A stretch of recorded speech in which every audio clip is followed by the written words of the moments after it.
बिस्मिल्लाहिर्रहमानिर्रहीम। शुरू अल्लाह के नाम से जो बड़ा मेहरबान और निहायत रहम करने वाला है।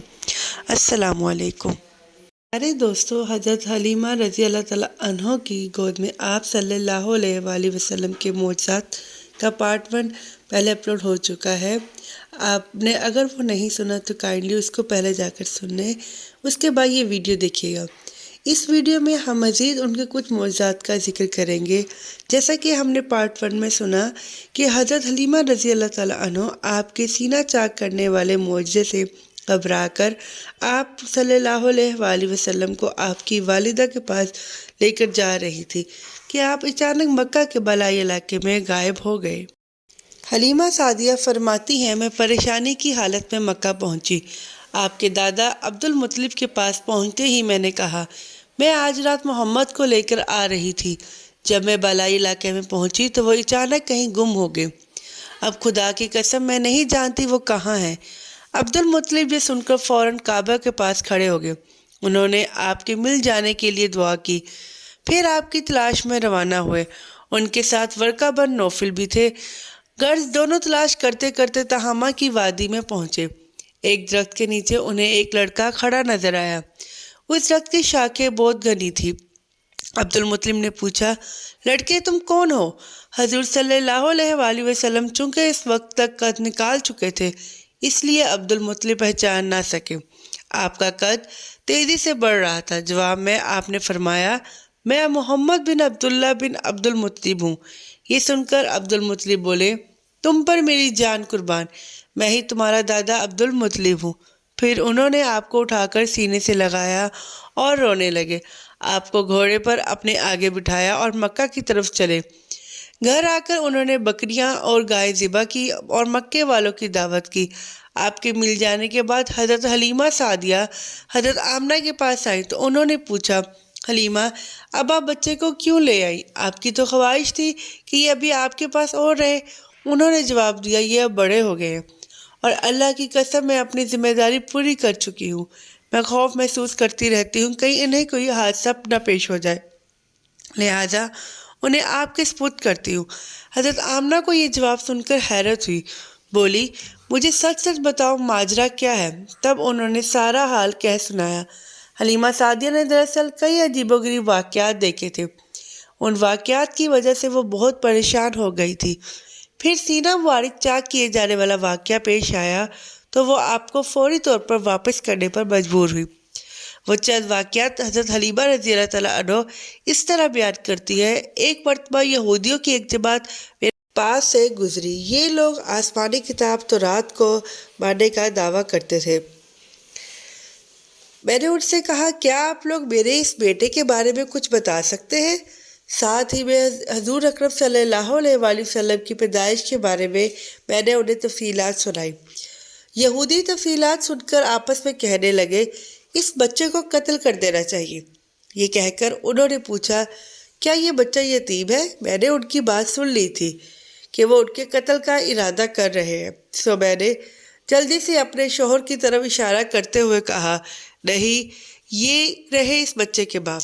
तब उन्होंने कहा, अगर ये बच्चा यतीम होता तो हम ज़रूर उसे कत्ल कर देते।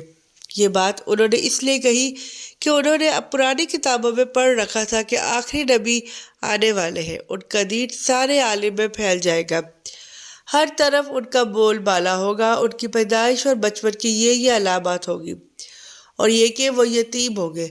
अब चूंकि उनसे हलीमा सादिया ने ये कह दिया कि ये बच्चा यतीम नहीं है तो उन्होंने ख्याल कर लिया कि ये वो बच्चा नहीं है। इस तरह उन्होंने बच्चे को कत्ल करने का इरादा तुर्क कर दिया। इसी तरह उनके साथ ये वाक़या पेश आया। एक मरतबा वो आपको आकाश के मेले में ले आई। जहालियत के दौर में यहाँ बहुत मशहूर मेला लगता था। ये मेला ताइफ और नखला के दरमियान में लगता था। अरब के लोग हज करने आते तो शवाल का महीना इस मेले में गुजारते, खेलते कूदते और अपनी बुराइयां बयान करते। हलीमा सादिया रज़ी अल्लाह तआला अन्हा आपको लिए बाजार में घूम रही थी कि एक काहन की नज़र आप पर पड़ी। उसे आप में नबूवत की तमाम अलामात नजर आ गई। उसने पुकार कर कहा, लोगों, इस बच्चे को मार डालो।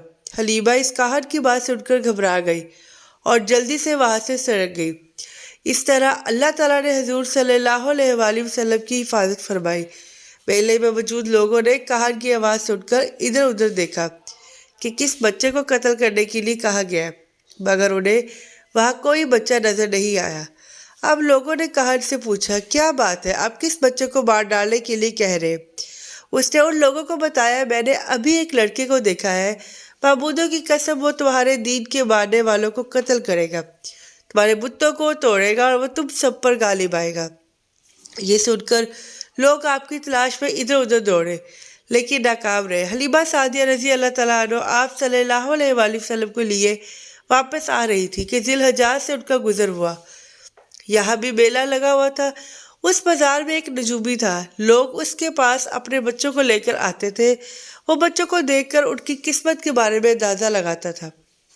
حلیمہ سعدیہ رضی اللہ تعالیٰ عنہ اس کے نزدیک سے گزری تو نجومی کی نظر حضور اکرم صلی اللہ علیہ وآلہ وسلم پر پڑی۔ نجومی کو آپ صلی اللہ علیہ وآلہ وسلم کی مہر نبوت نظر آ گئی، ساتھ ہی آپ صلی اللہ علیہ وآلہ وسلم کی آنکھوں کی خاص سرخی اس نے دیکھ لی۔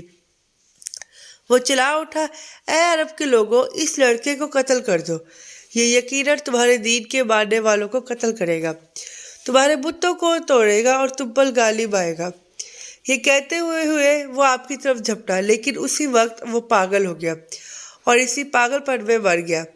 ایک اور واقعہ سیرت ابن ہشام میں ہے کہ حبشہ کے عیسائیوں کی ایک جماعت حضور اکرم صلی اللہ علیہ وآلہ وسلم کے پاس سے گزری۔ اس وقت آپ صلی اللہ علیہ وآلہ وسلم حلیمہ سعدیہ رضی اللہ تعالیٰ عنہ کے ساتھ تھے اور وہ آپ کو آپ کی والدہ کے حوالے کرنے جا رہی تھی۔ ان عیسائیوں نے آپ صلی اللہ علیہ وآلہ وسلم کے مونڈوں کے درمیان مہر نبوت کو دیکھا اور آپ صلی اللہ علیہ وآلہ وسلم کی آنکھوں کی سرخی کو بھی دیکھا۔ انہوں نے حلیمہ سعدیہ سے پوچھا، کیا اس بچے کی آنکھوں میں کوئی تکلیف ہے؟ انہوں نے جواب میں کہا، نہیں، کوئی تکلیف نہیں، یہ سرخی تو ان کی آنکھوں میں قدرتی ہے۔ ان عیسائیوں نے کہا، تب اس بچے کو ہمارے حوالے کر دو، ہم اسے اپنے ملک لے جائیں گے۔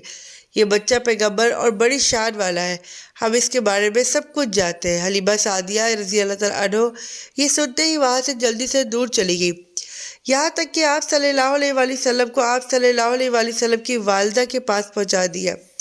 ان واقعات میں جو سب سے اہم واقعہ ہے وہ سینہ مبارک چاک کرنے والا تھا۔ روایات سے یہ بات ثابت ہے کہ آپ صلی اللہ علیہ وآلہ وسلم کے سینہ مبارک پر سلائی کے نشانات موجود تھے، جیسا کہ آج کل ڈاکٹر حضرات آپریشن کے بعد ٹانکے لگاتے ہیں، ٹانکے کھول دیے جانے کے بعد بھی سلائی کے نشانات موجود رہتے ہیں۔ اس واقعے کے بعد حلیمہ سعدیہ رضی اللہ تعالیٰ عنہ اور ان کے خاوند نے فیصلہ کیا کہ اب بچوں کو اپنے پاس نہیں رکھنا چاہیے۔ جب حضرت حلیمہ سعدیہ رضی اللہ تعالیٰ عنہ نے آپ صلی اللہ علیہ وآلہ وسلم کو حضرت آمنہ رضی اللہ تعالیٰ عنہ کے حوالے کیا، اس وقت آپ صلی اللہ علیہ وآلہ وسلم کی عمر 4 سال تھی۔ ایک روایت میں یہ ملتی ہے کہ اس وقت عمر شریف 5 سال تھی، ایک تیسری روایت کے مطابق عمر مبارک 6 سال ہو چکی تھی۔ جب حلیمہ سعدیہ رضی اللہ تعالیٰ عنہ نے آپ صلی اللہ علیہ وآلہ وسلم کو حضرت آمنہ کے حوالے کیا تو اس کے کچھ دنوں بعد حضرت آمنہ رضی اللہ تعالیٰ عنہ انتقال کر گئی، والدہ کا سایہ بھی سر سے اٹھ گیا۔ حضرت آمنہ کی وفات مکہ اور مدینہ کے درمیان ابوا کے مقام پر ہوئی، آپ کو یہی دفن کیا گیا۔ پیارے دوستوں، حضور پاک صلی اللہ علیہ وآلہ وسلم کے کچھ معجزات میں سے کچھ معجزات یہاں پر بیان کیے گئے ہیں۔ اس طرح مزید واقعات، مزید معجزات سننے کے لیے اس ویڈیو کو لائک کریں اور شیئر کریں اور اس چینل کو سبسکرائب کریں۔ Thank you.